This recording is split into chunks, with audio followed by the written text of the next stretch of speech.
हमारी दुनिया हमेशा चलती रहती है, घूमती रहती है, पर कभी सोचा है कि इसे लगातार चलाता क्या है? आज हम उन्हीं अदृश्य शक्तियों की बात करेंगे, मतलब बेरिंग्स की। ये छोटे छोटे पुर्जे हमारे स्केटबोर्ड से लेकर जेट इंजन तक हर घूमने वाली चीज के दिल में होते हैं। चलिए सीधे एक मजेदार सवाल से शुरू करते हैं। सोचिए, अगर एक बॉल बेरिंग पर लोड को डबल कर दिया जाए तो उसकी लाइफ कितनी कम हो जाएगी। पहली बार में तो यही लगता है कि आधी हो जाएगी, है ना? लेकिन असल जवाब आपको चौंका देगा। तो इस पहेली को सुलझाने के लिए हमें लोड और लाइफ के बीच के रिश्ते को समझना होगा।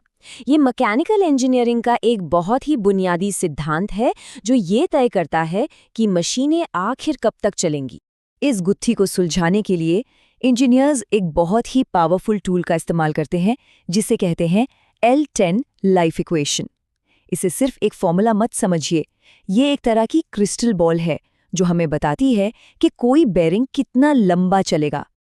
और यहाँ पर है सबसे ज़रूरी बात, बॉल बेरिंग के लिए उसकी लाइफ उस पर पड़ने वाले लोड के क्यूब के इन्वर्सली प्रोपोर्शनल होती है। आसान भाषा में कहें तो अगर लोड को थोड़ा भी बढ़ाया तो लाइफ एकदम से ड्रामेटिक तरीके से कम हो जाती है। ये कोई सीधा साधा रिश्ता नहीं है, ये एक एक्सपोनेंशियल रिश्ता है। चलिए जरा इसका हिसाब किताब लगाते हैं। इक्वेशन हमें बताती है कि नई लाइफ पुरानी लाइफ को लोड के अनुपात के क्यूब से गुणा करने पर मिलेगी। अब क्योंकि नया लोड डबल है तो अनुपात हो गया 1/2।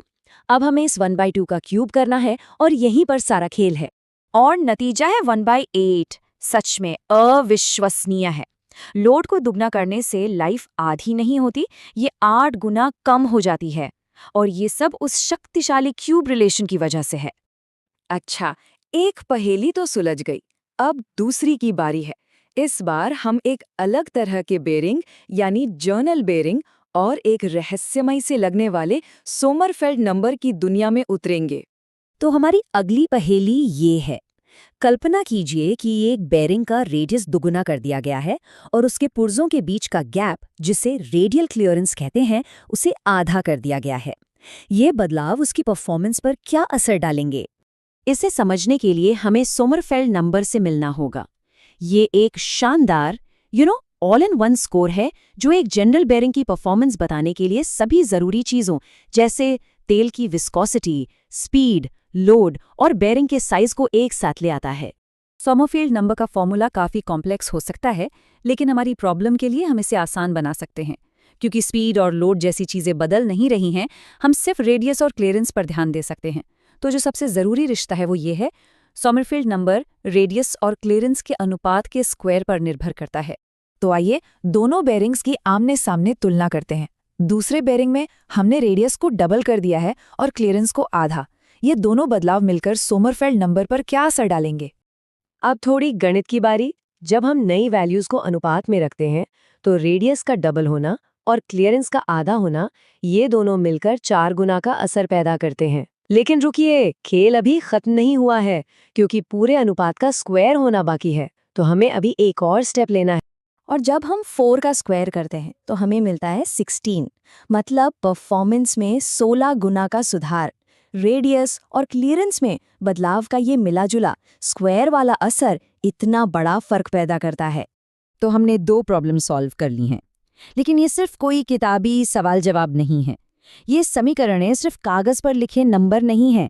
ये ऐसे टूल्स हैं जिनके असल दुनिया में बहुत बड़े नतीजे होते हैं।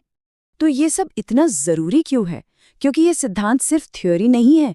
इन्हीं की वजह से एक जेट इंजन हजारों घंटे उड़ पाता है, बजाय इसके कि वो खतरनाक तरीके से फेल हो जाए।